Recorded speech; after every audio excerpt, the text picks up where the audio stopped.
On this episode of Travelogue, we reach the last leg of our incredible journey.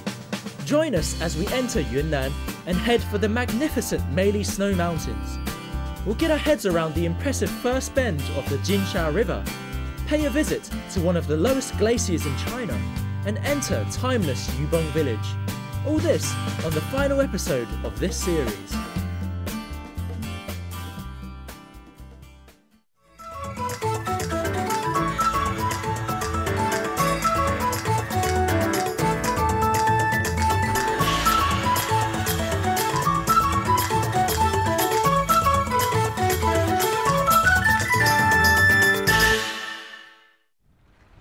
Hi, I'm Taran and welcome to Travelogue.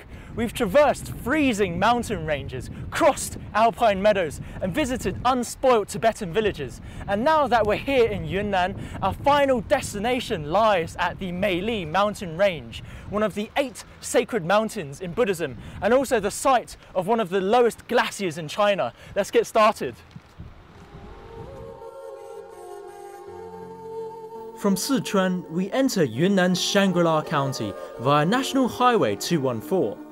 Also known as Zhongdian, Shangri County lies in the Diqing Tibetan Autonomous Prefecture and is a tourist hotspot known throughout the world.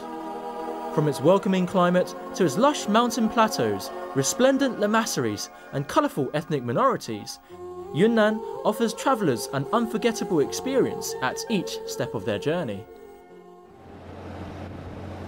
As we drive along the Jinsha River, we pass by a group of pilgrims prostrating on the road. While it'll take us just a couple of days, it can take up to 2 years for these devout Tibetan Buddhists to reach Lhasa. They consider this an act of reverence and a way to purify themselves of their worldly desires. For them, their own body is their vehicle. Leaving the pilgrims behind, we continue on down the road. And not long after, we arrive at a striking landmark. What an absolutely spectacular view! This down there, that is the first bend in the Jinsha River as it makes its way towards the Meili mountain range. And the wind's really strong, so I'm going to have to try my best to stay on this mountain. The Jinsha River is one of the most important rivers in China and later goes on to form the mighty Yangtze. Here, its tumultuous waters make a dramatic U-turn and separates Yunnan from Sichuan. As tough as it may seem, people live on both sides of the river. And if you suddenly see a sack flying from one shore to the other, don't be alarmed. The locals here have developed an ingenious way of transporting supplies and even people across the river. If you're brave, curious, or just want to see your life flash before your eyes, why not give it a try as well? Unfortunately, the way by land isn't much better either. The road we're on is prone to landslides and is constantly under repair, and some parts of it haven't even been finished yet. As you can see, this road, if you can call it that, is filled with mud, and it's not even a proper road. And we've come into a bit of trouble here. We've been trying to push the car back, but to no avail, and we're now trying to jack it up and see if we can get this going again. When you're planning your trip, don't forget to factor in some additional time for what might happen on the road. When you're travelling this far out, road conditions can get very bad, so it is quite difficult to know what might happen.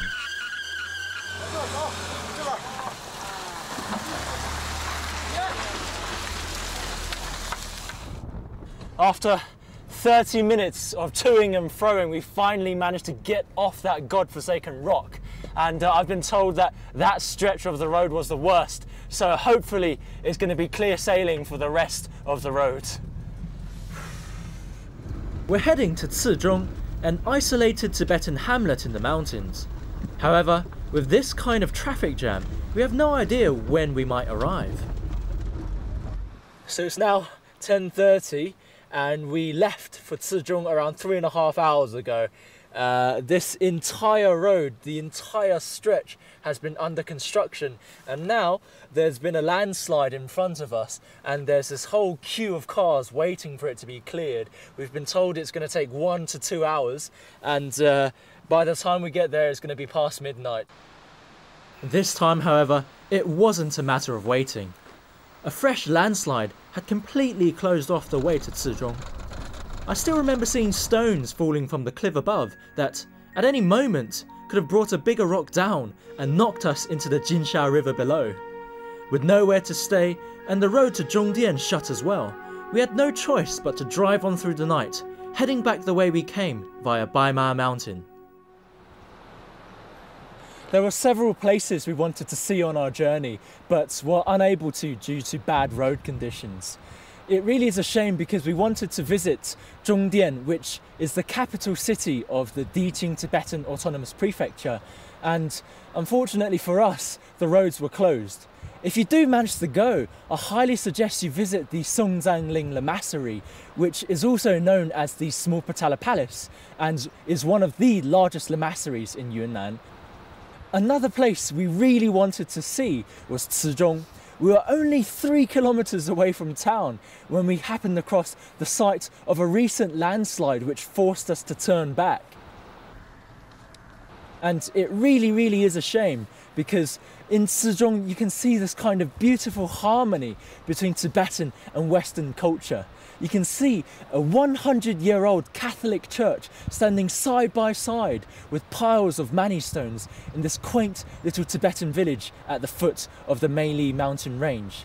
Unfortunately for us, it's very difficult to plan for what might happen on the road, and we haven't the time to wait for road conditions to clear. So we're going to head towards our final destination, which lies at the Meili mountain range. Let's get back on the road. We're heading to the town of Deqin, which borders the Tibet Autonomous Region to the north and Burma to the west. After last night's ordeal, we let out a much needed sigh of relief when we finally see Chortens by the roadside, signalling our impending arrival.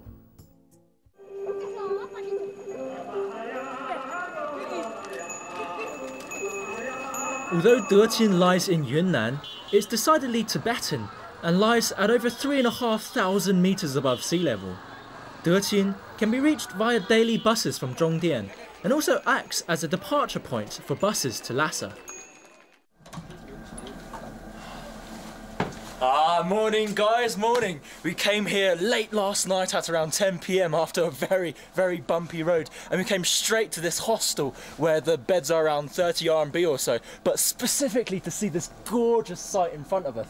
That is the Meili mountain range, and it's around 7:15 now, and we're just waiting for the first rays of golden sunshine to hit across this entire snowy range. It's going to be spectacular.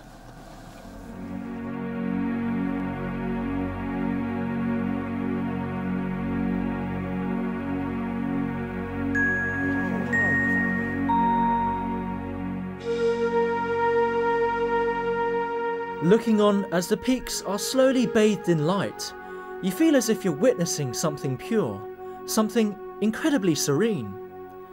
And a sense of calmness gently washes over you and cleanses your mind.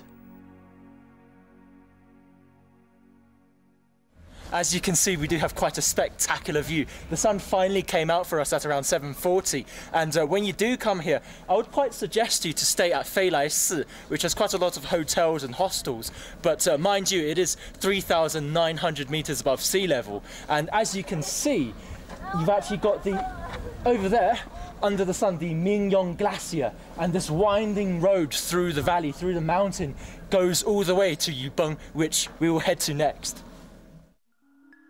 A short ride from Deqin, there are plenty of guest houses in Feilai Si with great views of the range, but mine directly faced the 6,740 meter high Kawakapo, Meili's highest peak. The Meili Mountains are the only thing separating Yunnan from Tibet and are one of the most important mountains in Tibetan Buddhism. Okay, so this is where we are. Let me find us. We're here, Feilai Si, and we're going to make our way up through this route, all the way up to Xidang village, the village you saw at the bottom of the mountains, and then we're going to take, donkeys, mules or horses up all the way to Upper Yubeng village, and Lower Yubeng village is here as well. And right at the top are mountains and waterfalls, the scenery that we're going to try and reach. It's around a 30-minute drive from Feilai-si to the entrance of the Meili mountain range, so it might be worth flagging down a taxi to take you there. Do remember to negotiate the price though. So we've arrived at the Meili mountain range, and I've got the Langtang River flowing beneath me, which later becomes the Mekong, and we've arrived at a crossroads. As you can see up there, to the right of us, we've got the Mingyong Glacier, and then to the left you've got the Yubeng village, which lies at the foot of the mountain range, which I highly suggest you visit as well. We're going to head to the Mingyong Glacier first, as it's just a 20-minute drive down the road.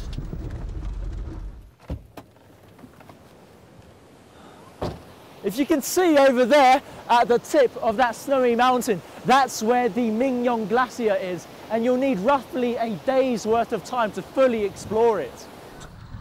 Fed by the mountains above, the Mingyong Glacier is one of the lowest permanent glaciers in China, and unfortunately, one of the fastest receding. Although you can't set foot on it, it is possible to hike up to it. Alternatively, you can go up by mule, but it will set you back around 150 RMB. It's well worth visiting the Lotus Temple towards the end of the trail, as it offers a fantastic view of the ice sheet. Moving on, it's now time for something slightly less cold. 只能到这里了，汽车，前面你们就靠骑马和步行上去了。好，师傅找了。哎，各位 ，our cars can only park here. We have to make up the rest of the way to Yubeng by horse and by mule, and we're going to go and find our horses. Let's go. 我们的马在哪儿呢？在这儿是吧？来，哪个是我们的？ Okay, so these two mules appear to be ours. I think they're having a bit of a rest because there's going to be about a 3-hour ride, well, 2-hour ride up and then a 1-hour walk as well. So it's going to be very grueling. But the weather is beautiful and I can't wait. And we're off! Yubeng is a tiny and isolated Tibetan village at the foot of the Meili Mountains, and in order to reach it, you must first scale over another mountain. I'd suggest bringing a sleeping